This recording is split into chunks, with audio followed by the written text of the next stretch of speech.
Senators usually on opposite sides of the gun control debate are teaming up on bipartisan legislation to improve the national background check system by increasing how often states and federal agencies report offenses that would legally prohibit individuals from buying a firearm. Sens. Chris Murphy D-Con, and John Cornyn RTEX are the main forces behind the legislation, which Sen. Richard Blumenthal D-Con also played a role in crafting.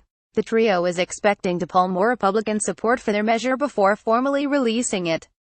Their bill is narrow in its focus, reiterating and reinforcing the requirement that federal agencies report all infractions to the National Instant Criminal Background Check System (NICS), and creating financial incentives for states to do so as well. The deficiencies of the NICS database have come into sharp focus since it was revealed that a 2014 domestic violence conviction should have prevented the shooter in this month's fatal attack on a church in Sutherland Springs, Texas, from buying a firearm. But the Air Force never reported the conviction to the background check system. The problem isn't confined to the military. The NICS database is missing millions of such records, according to an estimate by the National Rifle Association, citing a 2013 report from the National Consortium for Justice Information and Statistics that found at least 25% of felony convictions are not available. Sen. Chris Murphy D-Con is part of a bipartisan team writing legislation to improve reporting infractions to the National Criminal Background Check System. Christopher Tripler for The Washington Post. What our bill does is it attempts to fix that both at the federal level and provide additional incentives to the local states, Cornyn said Wednesday.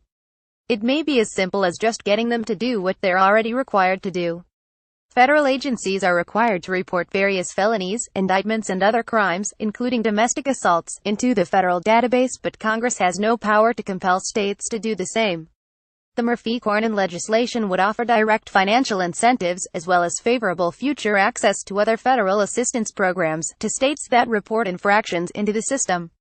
Cornyn offered to work with Murphy on the measure last week, after Murphy complained on the Senate floor about Congress inaction in the wake of mass shootings, stressing that lawmakers must at least be able to fix the background check system to reflect existing law. Murphy has been one of Congress' most vocal advocates for expanding background checks and other gun control measures since he joined the Senate just a few weeks after a shooter had 26 teachers and schoolchildren at Sandy Hook Elementary School in his home state. Cornyn, on the other hand, is considered a reliable ally of the NRA.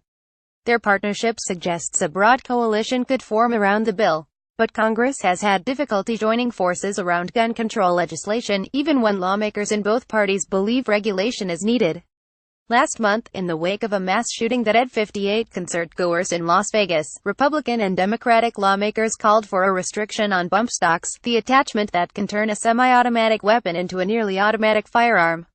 But the effort to consider a bill has faltered, and an opening Judiciary Committee hearing on the matter has been delayed until December. The Senate's appetite for addressing Cornyn, Murphy and Blumenthal's bill may be somewhat better, as the NRA has long been clamoring for the federal government to do a better job of enforcing existing gun laws before they discuss expanding them.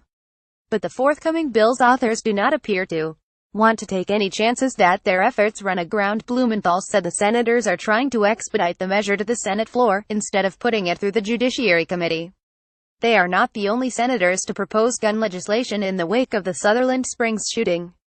Sens. Jeff Flake Rares and Martin Heinrich D.N.M. responded to the event with a bill requiring the military to report domestic violence misdemeanors to the NICS database, even if they are classified under a general assault category in the military. Blumenthal said Wednesday that he is also working on a bill directing a rewrite the Uniform Code of Military Justice so that domestic violence cases are cataloged as separate from other assaults and reported to the NICS database as such.